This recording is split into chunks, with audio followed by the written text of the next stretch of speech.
Nabatiyagan na ang pagsaka sa presyo sa isda, karni ug mga lamas sa merkado sa karbon niining nagkaduol na ang pagsugat sa Pasko. Sayranta kung tagpila na ang presyo sa mga palaliton sa report ni Alan Domingo.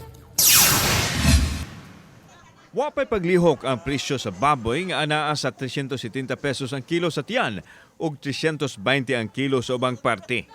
Apan ang baka medyo ni saka na, niabot na og 450 pesos ang unod nga kaniadto ana lang sa 430 pesos ang kilo apan magdepende gihapon sa parte. Ang baka mo ining increase kay ang among supplier ning aumento sad. Mahal-mahal sa jud ron, sir.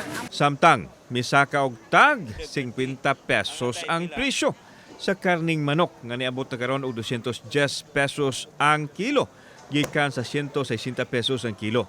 Samtang ang body parts o gitawag nila choice cuts sa manok sama sa pako, pitso ug drumstick miabot og 230 pesos ang kada kilo. Suma sa mga negosyante nga mahal ng daan ang presyo sa ilang supplier, hinungdan nga mapugo sila sa pagpataas nini. Pinakamahal gyud. Dako kayog increase gyud. Kuan ang na-increase among puhunan mga 50. 50 pesos. Oh. Pag start jud og December. Anaa sa 40 ngadto sa 60 pesos ang pagsaka sa presyo sa isda. Depende sa klase. Ang isdang mulmol, 320 pesos kada kilo gikan sa 250 pesos kaniadto. Ang bangos, 220 pesos ang kilo, steady ra ang presyo. Ang lipti, 220 pesos.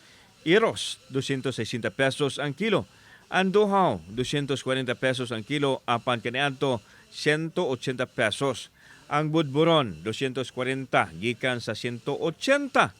Mahi-mahi, 260 pesos gikan sa 180 kaniadto. Ang mamsa, 320 pesos gikan sa 250 pesos kaniadto. Gipasabot sa fish vendor, misaka usab ang presyo sa ilahang supplier. Ugma, mamahalan na yung pasil may mangumpra. Anak na siya dong Masbati, Palawan, Sambuanga, Negros, Samtang, dili makumpleto ang pagluto sa putahe kung walay lamas. Pero karon, dili pod basta-basta ang presyo sa uban. Sama na lang sa kamatis nga niabot og tag 130 pesos ang kilo. Wala kuno supply sa Dakbayan Sugbo busa gikan pas Cagayan de Oro ang ilang tinda nga kamatis. Murag mga tulok adlaw gikan karon. Ngano man? Ambot tingali tungod kay Pasko. Lihit ang supply? Oh, nihit barato ra sa una. Ay tag 60, 50. Sa mahilig og sili diha, mahalangan gyud ang inyong bulsa sa kamahal. Karon nga ana sa 600 pesos ang presyo sa siling kurikot o Bisaya nga sili.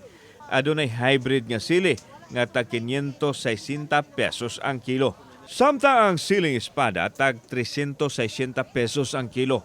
Nihit matod pa ang sili karon maong mahal ang presyo.